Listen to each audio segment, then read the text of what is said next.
wabarakatuh. Waalaikumsalam warahmatullahi wabarakatuh. Alhamdulillah wassalatu wassalamu ala Rasulillah wa ala alihi wa sahbihi wa man wala. Haula wala quwwata illa billah. Mohon dimaafkan agak terlambat. Agak berusaha. Kita bahas sambung hadis kita yang sudah lama terhenti. Sekarang dihadir kita kopinya. Dalam botol.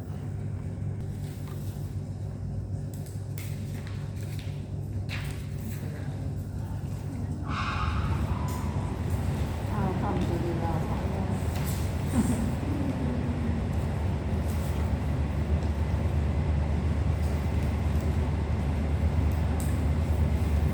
Hadis ketujuh.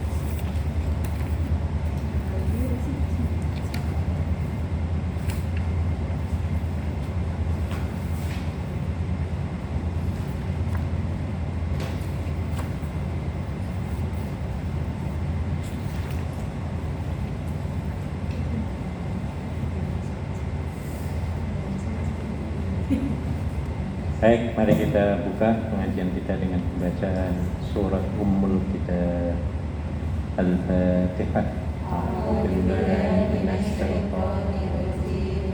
Bismillahirrahmanirrahim. Alhamdulillahi rabbil alamin. Ar-Rahmanirrahim. Maliki yaumiddin.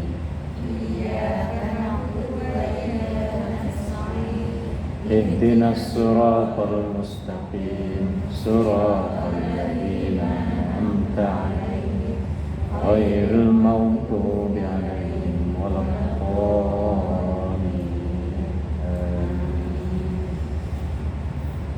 Hadis yang terakhir kita kaji adalah hadis yang ke-6 ya, tentang masalah hukum. Ada 3 waktu itu dibahas: halal, haram, dan syubhat. Masih ingat itu ya? Ya.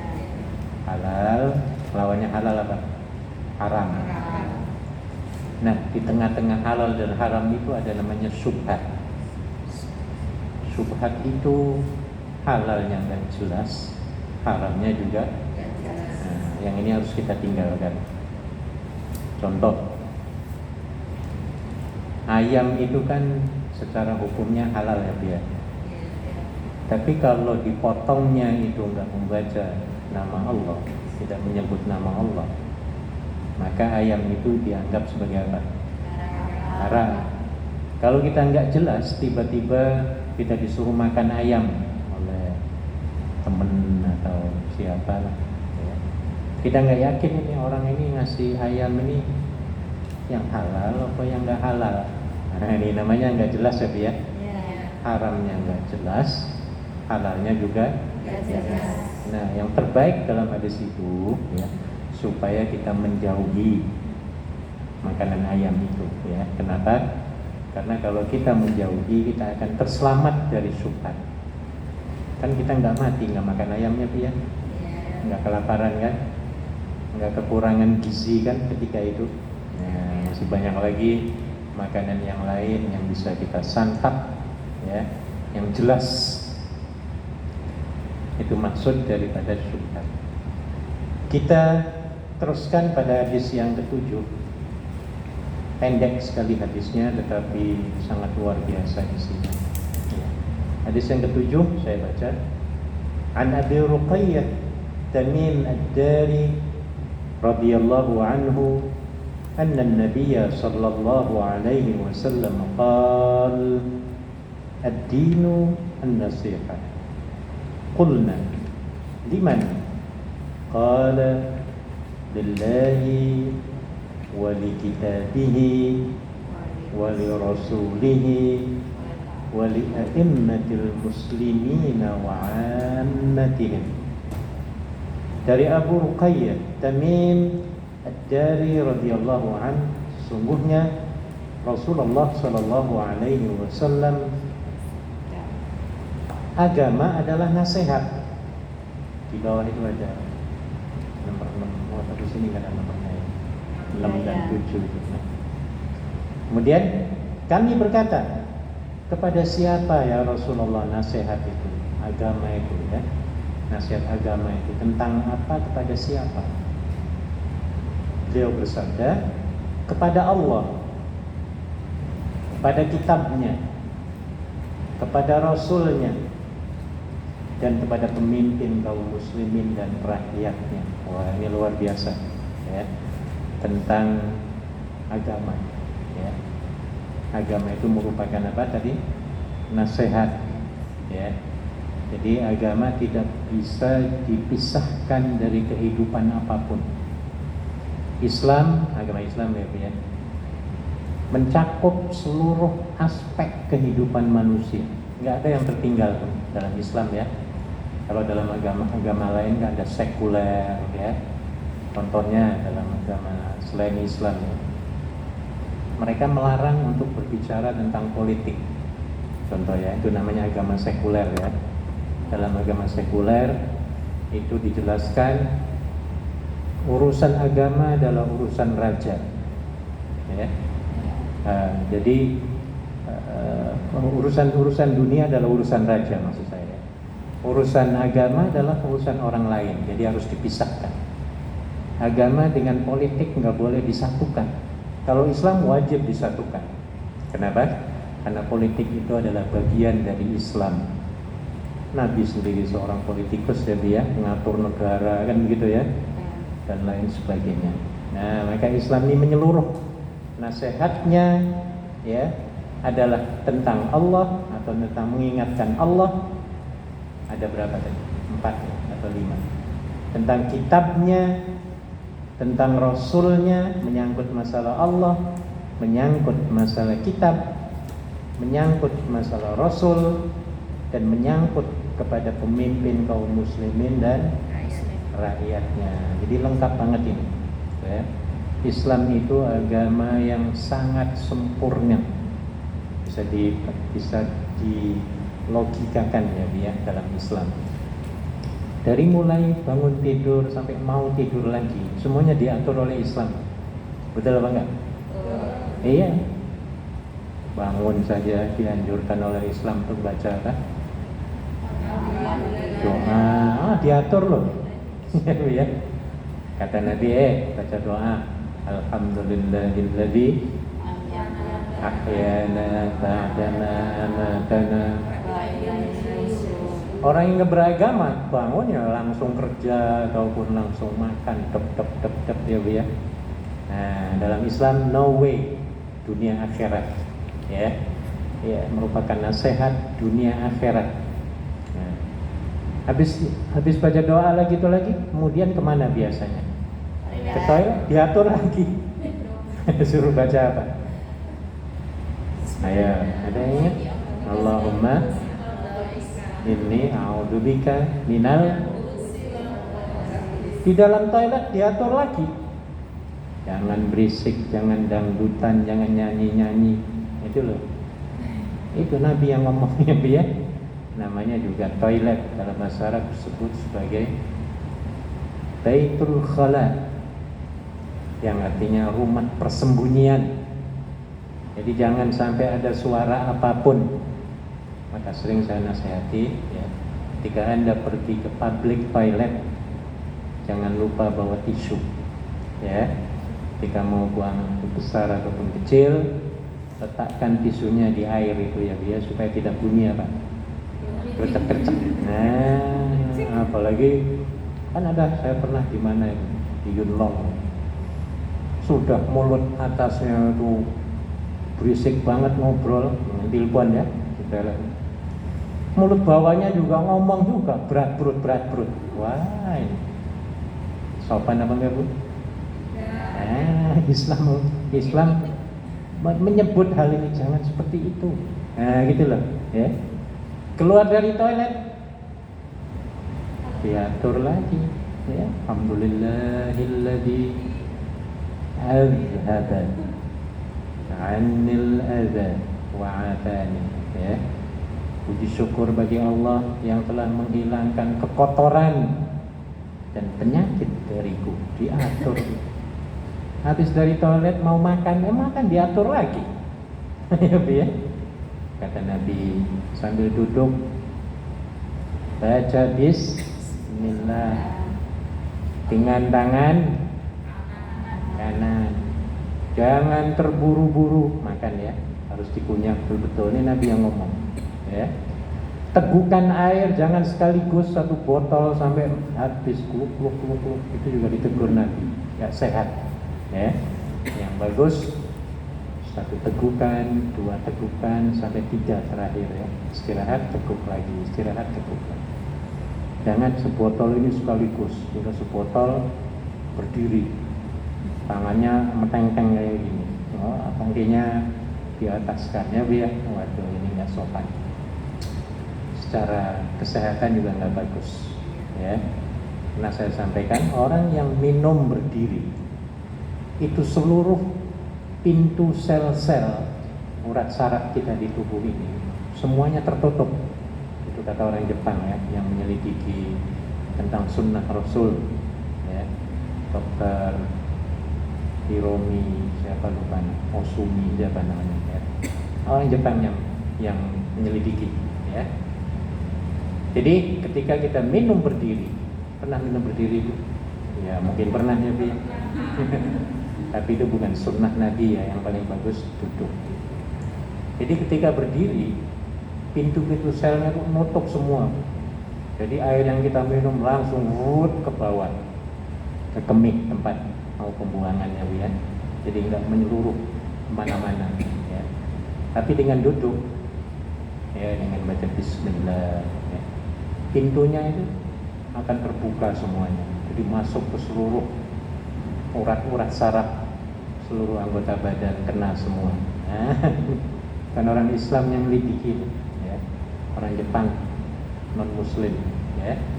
Nah ini sunnah Nabi, kalau kita selidiki betul-betul semuanya banyak manfaatnya ya, untuk kemanusiaan dan kesehatan. Oke. Kami berkata, kepada siapa ya Rasulullah nasihat agama ini? Beliau bersabda, kepada Allah, kitabnya, Rasulnya, dan kepada pemimpin kaum muslimin dan rakyatnya. Jadi ada berapa? Allah, kitab, Rasul, dan pemimpin kaum muslimin dan rakyatnya. Berarti ada 4 ataupun 5 ya. Apa yang dimaksud dengan nasihat tentang Allah atau bagi Allah kepada Allah? Maksudnya kita mengingatkan kepada kita semuanya tentang Allah, maksudnya ya. Ada 2 hal di sini nasihat tentang Allah ya. Yang pertama adalah mengikhlaskan ibadah kita hanya kepada siapa? Allah. Itu nasihatnya seperti itu ya. Jadi apapun yang kita lakukan ya, dari setiap perbuatan, apalagi yang namanya ibadah khusus ya, harus diikhlaskan betul-betul lillahi ta'ala. Sembahyang bukan karena paksaan ya biar, tapi merupakan kebutuhan kita. Allah itu kalau kita nggak sembahyang, puyeng, rugi apa enggak Allah itu Bu? Miskin apa enggak Allah? Bangkrut apa enggak Allah? Rugi apa enggak? Enggak akan rugi. Jangankan kita ya Bu ya. Orang muslim sak Hongkong enggak sembahyang, Allah rugi apa enggak? Hah? Betul. Ditambahlah se-Asia Timur, termasuk Jepang, Korea, Taiwan, Korea Utara ya Bu ya. Semua orang Islam enggak sembahyang, Allah rugi apa enggak? Ditambah lagi se-Asia Raya lah, Asia Tenggara masuk, Cina masuk ya Bu ya. Sama sekali orang muslim gak ada yang sembahyang. Allah rugi, miskin apa enggak Bu? Tidak. Habis apa tujuan sembahyang? Kebaikan ya. Tidak melakukan sholat itu sebenarnya keuntungannya, kebaikannya akan kembali kepada siapa? Nah, kepada kita ya Bu ya. Pada kita sendiri ya. Lebih punctual, on time kita sembahyang, akan lebih indah kehidupan kita. Orang yang sholatnya on time, mesti hidupnya rapi. Mesti rapi hidupnya. Ini ukuran sholat ya. Ukuran sholat perintah Allah itu kalau dilakukan on time, pekerjaan lain itu akan gampang semua, akan on time semua. Akan on time semua. Ya. Nah, jadi kalau ada orang Muslim yang serabutan, apa namanya itu, nggak teratur, ya, yang sering saya sampaikan ada 4 penyakit adalah kudis, kurap, kutil, kuman. Apa kudis itu? Kurang disiplin, karena sembahyangnya bolong-bolong kadang ya Bu ya. Mesti kerjaan lainnya itu dengan Allah jadi bangkang ya Bu ya. Apalagi dengan orang itu untuk diri sendiri. Ini tandanya ya. Orang yang betul-betul mengutamakan, memprioritaskan perintah Allah, perintah yang lainnya itu gampang ya. Cemen kata orang Betawi, chill ya. Jadi kalau perintah Allah didahulukan, yang lain itu indah gampang insya Allah. Nah, kita kan kalau belum sembahyang rasanya apa Bu? Ada sesuatu, pokoknya nggak tenang ya Bu ya. Ini ya. Jadi ikhlaskan dalam peribadatan itu ya, betul-betul kita yang butuh ya, karena Allah Subhanahu wa ta'ala ya. Sholat bukan karena majikan, bukan karena teman. Puasa juga demikian ya Bu ya, harus kita ikhlaskan karena Allah Subhanahu wa ta'ala. Jadi apapun yang kita lakukan, termasuk pekerjaan sehari-hari, itu dianggap sebagai ibadah ya. Apalagi ibadah khusus yang disebut sebagai ibadah mahdhah ya. Sholat lillahi ta'ala. Anda datang ke masjid ini dipaksa teman apa karena sendiri? Nah, itu namanya ikhlas ya. Tahu artinya ikhlas? Apa ikhlas itu? Kalau susah mendefinisikan, saya kasih contoh. Pernah panjenengan ngupil? Pernah ngupil nggak? Pernah ya Bu ya? Anda pernah ngupil sampai miring-miring 1 jam nggak dapat tuh yang dicari ya Bu ya? Sampai jarinya gantian terus 1 jam lebih. Sudah dapat, apakah dimasukkan di kulkas? Atau disimpan di laci? Diapain Bu? Dibuang kan? Masa udah capek-capek nyari dibuang itu loh. Ketika Anda buang, ikhlas apa enggak? Seperti itulah keikhlasan kita harusnya ya Bu ya. Seperti buang apa? Buang upil atau buang air lah. Nah, ya. Padahal malamnya makannya enak-enak ya Bu ya. Makan opor ayam. Buahnya buah apa yang mahal? Cherry. Ya Bu ya. Yang harganya ratusan dari Jepang. Pagi-pagi mules. Pergi kemana Bu? Ketika turun 1 nyemplung, apakah Anda melihat? Langsung nengok ke bawah. Ya, jangan-jangan yang nyemplung ini sate. Ataupun emas 1 kilo misalnya Bu ya. Jadi kalau sudah nyemplung, sudah pergi, ya katakanlah kurelakan dikau. Gitu. Jangan dilihat-lihat ya Bu ya. Sudah, kalau pergi ya sudah gitu. Itu namanya ikhlas. Jadi betul-betul kita yang membutuhkan ya, bukan Allah yang memerlukan kita. Maka kita harus sadar ikhlas ya dalam ibadah. Kemudian yang kedua, tentang saksi tentang nasihat terhadap Allah atau masalah kepada Allah, adalah dengan mengimani bahwa Allah itu mempunyai sifat-sifat tertentu.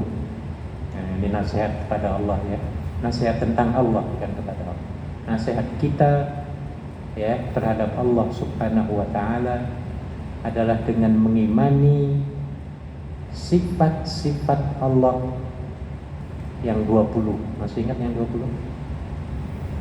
Wujud kidam bako muqala. Ingat ya, di kampung tuh pujian setiap maghrib isya subuh kalau di kampung saya ya. Wujud Allah itu ada. Allah is everywhere. Allah is rampant. Di mana-mana Allah itu ada. Ya. Kalau Allah itu ada, apa yang harus kita lakukan? Kita harus melakukan hanya yang baik-baik saja. Nah, itu ya. Allah itu sami'un. Apa sami'un? Maha mendengar. Jangan suka ngerumpi. Jangan suka buat fitnah, ya biar. Karena Allah Maha apa? Mendengar, ya. Allah itu basirun, Maha melihat, ya biar. Walaupun di kamar kita nggak ada orang, ini lagi bulan Ramadan ini ya, mumpung nggak ada temen, nggak ada siapa, ya. Lagi haus-hausnya nih musim panas ya kayak sekarang nih. Ada coklat 1 gelas, gendas lah, waduh, ya, menggoda ini ya. Ada air apalagi Sprite, lalu panas-panasnya ya. Nggak ada orang, kunci pintu langsung apa? Plek plek plek plek plek. Nah ini namanya orang ini tidak mengamalkan sifat Allah yang Maha melihat. Ya. Orang yang beriman, no way. Walaupun disogok 1 miliar, kita akan katakan apa? No way. Panjenengan kalau disogok bulan Ramadan oleh seseorang di siang hari, Mbak saya kasih 1 miliar loh ya, tolong makan enak loh nih. Nggak ada orang loh, nggak ada orang, cuma aku doang. Aku juga bukan orang muslim kan gitu ya misalnya. Kira-kira mau apa enggak Bu? 1 miliar dolar Amerika loh Bu, bukan Hongkong. Ya enggak. 1 miliar dolar Hongkong loh. Amerika. Amerika malahan. Mau apa enggak? Nah, ini hebatnya orang Islam Bu ya, orang mukmin ya, bukan orang mukmin. Nah, setan yang bisikin, Pak itu sayang loh, kan gitu ya. Iya, nanti harus tobat saja lah, enggak. Nah, setannya begitu Bu. Nah, kalau kita tergoda oleh bisikan setan, ya langsung diambil blok-blok ya, tiba-tiba mati. Nah, namanya matinya su'ul apa husnul? Su'ul. Nah, ini melawan namanya ya Bu ya. Apa bahasa Jawa melawan itu? Durhaka ya Bu ya. Ya. Jadi itu kita harus mengimani tentang sifat-sifat Allah. Itu yang dimaksud dengan nasihat kepada Allah tentang Allah. Tentang kitabnya, apa yang dimaksud dengan nasihat bagi kitab Allah Subhanahu wa taala? Ini mencakup tentang membela Al-Qur'an ya, dari penyelewengan dan mengubah maknanya. Ada orang yang berusaha ya, menggantikan Al-Qur'an, ditipu-tipu ya, dibuang 1-2 huruf, tapi Allah jaga ya. Gak ada yang berhasil dari dulu sampai sekarang. Orang ingin menipu Quran ini Bu, gak ada yang mampu itu, mesti ketahuan aja. Gak ada yang pernah mampu ya. Nah ini hebatnya Al-Quran ya. Tidak seperti kitab-kitab yang lain. Al-Quran sampai sekarang, dari dulu hampir 1440 tahun yang lalu lebih ya, tidak pernah 1 titik pun hilang ya. Ba itu titiknya di mana? 1 apa 2? Ya dari dulu nggak pernah berubah, nggak ada yang nambahin, nggak berani, nggak ada yang berani. Ya, dari dulu tuh ya ya ini. Dan hanya Al-Quran yang bahasa Arabnya, wahyu diturunkan dalam bahasa Arabnya masih utuh bahasa ketika diturunkan ya. Ya. Kitab yang lain terjemahan semua, nggak ada yang aslinya. Ya semuanya terjemahan, asli nggak ada. Quran masih tetap ada ya Bu ya. Arabnya ada original text namanya ya. Teks asli yang diturunkan oleh Allah pada Nabi Muhammad sampai sekarang masih dibaca. Bahkan anak-anak kecil hafal semua nih, jadi hafiz ya Bu ya. Kitab yang lain nggak ada yang hafal itu, apalagi bahasa sendiri nggak ada yang hafal ya. Katakan misalnya kitab Injil terjemahan pakai bahasa Indonesia, saya belum pernah mendengar itu ada yang tahfiz Injil. belum ada itu kayaknya. Iya belum ada ya Bu ya. Ataupun tahfiz Taurat, tahfiz Hindu. Nah, saya belum pernah dengar ya. Ya mungkin ada tapi saya belum pernah dengar ya. Tapi Al-Quran, wah di kampung-kampung ya Bu ya. Bahkan sekarang menjamur ya, TPQ ya, tahfiz ya, di sekolah, di madrasah-madrasah ya, di masjid-masjid. Kalau di Pakistan di sini termasuk ya. Itu ada pengajiannya di bawah ya, untuk anak-anak ya. Tahfiz baca Al-Quran dan menghafal. Nah, ya, jadi terus berkembang terus ya. Sementara kitab yang lain ya, teks aslinya itu enggak ada. Panjenengan kalau mau beli kitab Taurat ataupun Injil, ya adanya terjemahan. Mana aslinya? Yombuh kemana? Biar beda dengan Al-Quran. Padahal dulu ketika Yesus misalnya Nabi Isa menerima wahyu, bahasanya dalam bahasa Ibrani. Bahasa apa? Ibrani. Sekarang kitab-kitabnya semua terjemahan semua. Kalau di Jawa ya bahasa Jawa. Batak ya ada Batak, Sunda juga ada Sunda ya. Quran teks Arabnya ada, terjemahannya ada. Jadi masih terjaga ya biar. Kemudian apa nasihat mengenai kitab Al-Quran ya kepada kaum muslimin?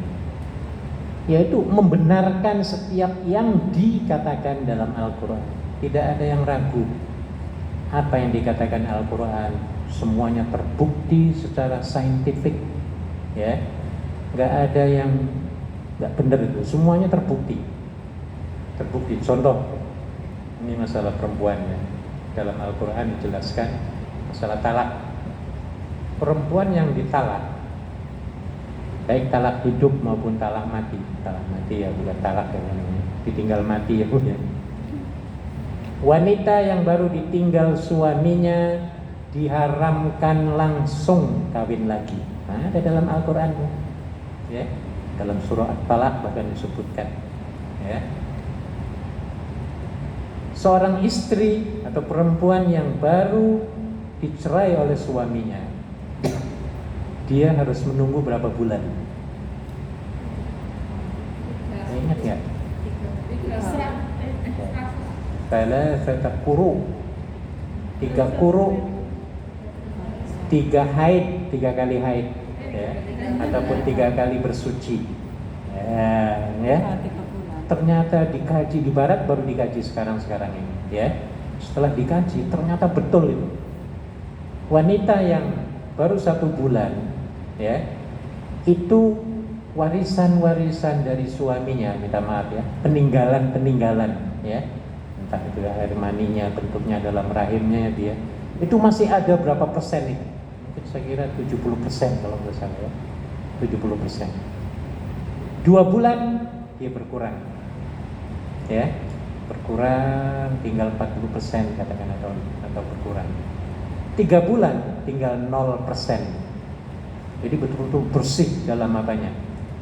Dalam rahimnya itu tidak ada warisan dari mantan suaminya. Wah, ini hebat banget loh. Hebat abang kamu? Hebat Islam ya. Tidak ada keraguan di dalamnya. Dzalikal kitab la raiba fihi hudal lil muttaqin ya. Jadi kalau kitab itu Al-Quran la raiba fihi, tidak ada keraguan di dalamnya ya, apapun. Contoh, qul huwallahu ahad, Quran bukan? Surat apa Bu? Nah ya, surat apa? Al-Ikhlas. Jangan awang-awangan ya. Surat apa? Al-Ikhlas. Ya. Ketika Nabi ditanya oleh orang non-muslim ya, orang penyembah berhala, idol worshippers ya, dalam bahasa Inggris penyembah berhala ya. Ya Rasulullah, please describe about your God. Atau dalam riwayatnya, sif lana rabbak, tolong gambarkan, jelaskan Tuhanmu itu kaya apa. Ya, pernah panjenengan ditanya oleh majikan kayak gitu, Tuhanmu itu mana, aku ingin lihat. Ada orang ke masjid gitu, mana gambar Tuhannya, kok nggak ada di sini. Sering nggak dapat tamu-tamu ya kalau datang ya, saya bawa ke masjid, di bawah itu rombongan mahasiswa, rombongan banyak lah dari pemerintah ya, staf-staf pemerintah, dari organisasi-organisasi di Hongkong ya. Selalu saya bawa ya ke lantai 2 ya. Saya cerita, mereka tanya, mana itunya, patungnya, gambarnya, kok kosong ini. Akhirnya Nabi menjawab setelah ditanya begitu, sambil menunggu jawaban wahyu dari Allah Subhanahu wa ta'ala, maka kirimlah, Allah mengirimkan Jibril, kamu datangi Muhammad dan tolong sampaikan jawaban ini untuk dia. Ketemu dengan Muhammad, akhirnya Jibril, ya Muhammad, qul huwallahu ahad. Apa artinya? Allah. Nah, Roma Irama pernah nyanyi. Nah, ada yang hafal? Katakan Tuhan itu satu. Ini yang umurnya 50-an ke atas nih mesti hafal. Ada yang 50 ke atas? Gak ada. Masih ABG semua. Nah, bahkan sampai ayatnya disebut oleh Roma ya, Qul huwallahu ahad, yang artinya jreng gitu ya. Katakan Tuhan itu satu. Muhammad katakan kepada mereka bahwa Tuhan kita itu cuma satu tok. Ya, bisa dibuktikan secara logika, secara pikiran yang sehat. Ya. Allah itu wajib satu, nggak boleh dua, nggak boleh lebih. Nah, ya. Ketika dilogikakan, betul. Yang kuat itu cuma satu tok. Dimanapun yang kuat, perkasa paling hebat itu mesti satu. Ibu-ibu kalau di masjid kita waktu sembahyang, orang yang paling berpengaruh, paling kuat itu ada satu apa dua? Siapa yang paling kuat berpengaruh? Siapa? Ya imam. Ada berapa imamnya? Satu apa dua? Yakin? Kalau dua? Berantakan sembahyangnya itu. Yang satu imamnya di situ, satu di sana itu. Ayo kita ngikuti mana? Habis. Mesti satu. Iya. Kepala pasar itu ada berapa? Ya satu. Yang paling kuat di pasar ya kepalanya. Mesti satu. Di sekolah itu yang paling kuat siapa? Ada berapa? Satu. Ya satu. Di universitas yang paling hebat siapa? Ya rektor. Ada berapa? Ya satu. Nah, ya. Jadi semuanya satu. Tank yang paling berpengaruh, paling kuat siapa? Ya supirnya. Ada berapa supirnya? Satu. Coba kalau dua, di belakang satu, di depan satu. Nah, jadi itu bisa dilogikakan ya, itu hebatnya Islam. Ya. Jadi membenarkan setiap yang dikabarkan ya oleh Allah Subhanahu wa ta'ala, tanpa ragu sedikit pun. Kemudian nasihat untuk Al-Quran, untuk kita adalah menjalankan setiap perintah dalam Al-Quran, ya, menjauhi setiap yang dilarang, mengimani hukum yang ada adalah yang terbaik, sebaik-baik hukum dari Al-Quran, ya. Dan mengimani pula bahwa Al-Quran ini adalah kalamullah. Tahu kalamullah? Apa kalamullah itu? Kalam Tuhan. Kalam Tuhan itu apa maksudnya? Al-Quran. Ada nyanyian apa enggak? Tahun 70-an. Ada bukan nasyid, orkes kampus ataupun Soraya tentang Al-Quran, ya. Al-Quran. Ada yang tahu enggak? Kita kalam Tuhan, kalamullah, ya. Baik, kemudian nasihat kepada Rasul atau bagi Rasul itu apa maksudnya? Maksudnya adalah ittiba' kepada Nabi. Apa ittiba' itu?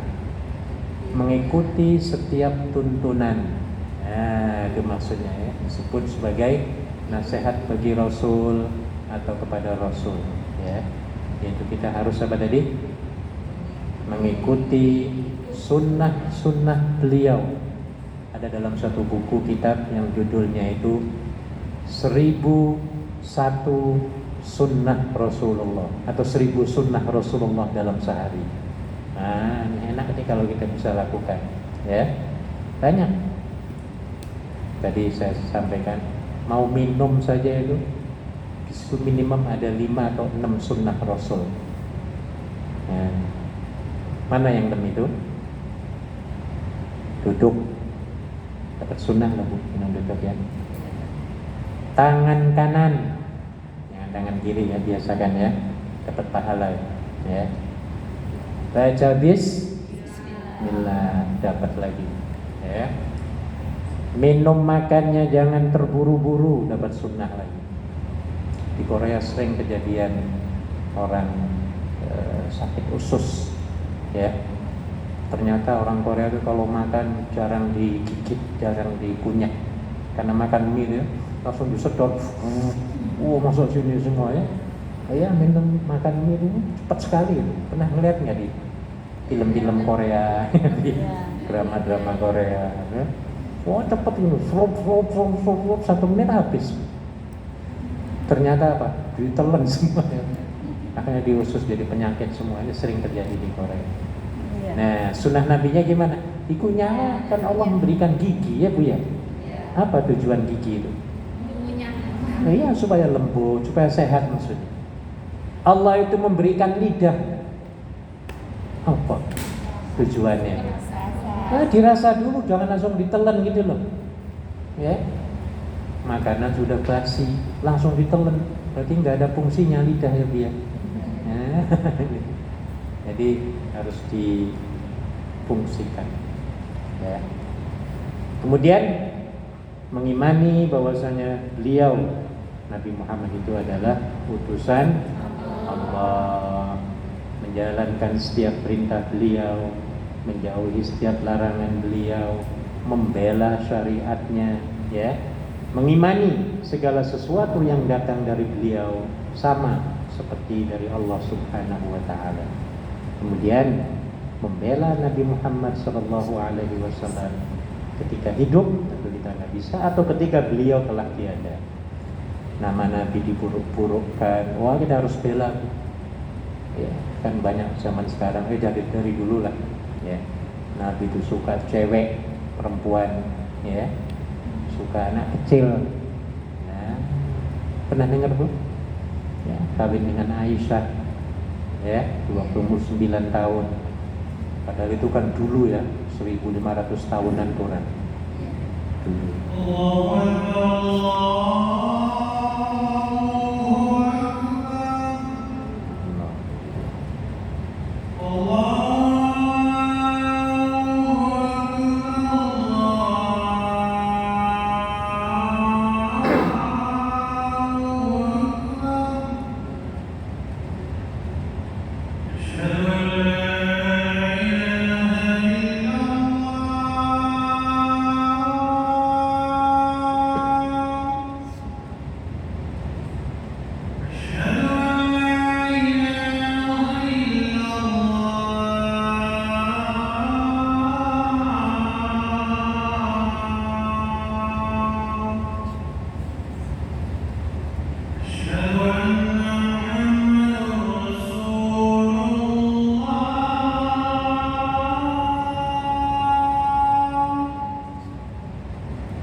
Ya, sedikit lagi. Jadi nasihat itu di sini maksudnya adalah supaya mengingatkan kewajiban kita kepada Allah, pada kitab-kitabnya, kepada Rasulnya Nabi Muhammad ya.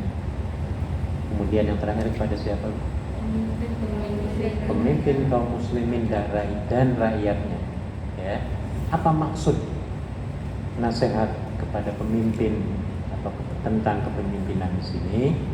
Yang pertama, kita harus mencintai mereka selagi mereka melaksanakan hal-hal yang baik, menolong mereka ya, dalam menjelaskan kebenaran, membela kehormatan mereka, meluruskan kesalahan mereka ya. Pemimpinnya, kalau ada pemimpin salah ya kita luruskan, dan mengingatkan mereka dalam kebaikan ya, dengan mengarahkan cara yang pas ketika menyampaikan message agama kepada orang lain.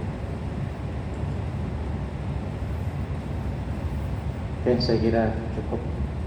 Kalau kita sambung lagi minggu depan. Bisa dihafal hadisnya nih? Ringkes sebenarnya ya. Hadisnya ad-dinu an-nasihat, dari situ sebenarnya ya. Ad-dinu an-nasihat, agama itu adalah nasihat ya. Qulna liman, kami berkata kepada siapa ya Rasulullah nasihat ini? Qala lillahi wa li kitabihi wa li rasulihi wa li a'immatil muslimina wa 'ammatihim, bagi orang mukmin ya, atau pemimpin kaum muslimin dan rakyatnya. Jadi semuanya dapat objek nasihat semua dari agama.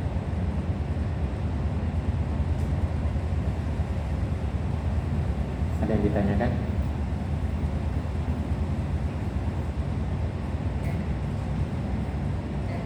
Tidak ada. Kalau tidak ada, mari kita tutup pengajian kita ini dengan pembacaan tasbih kafaratul majlis. Subhanakallahumma wa bihamdika asyhadu an la ilaha illa anta astaghfiruka wa atubu ilaik. Rabbana atina fid dunya hasanah wa fil akhirati hasanah wa qina adzabannar.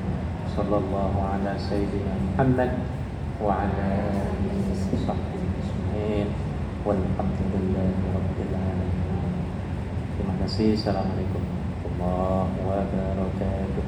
Waalaikumsalam.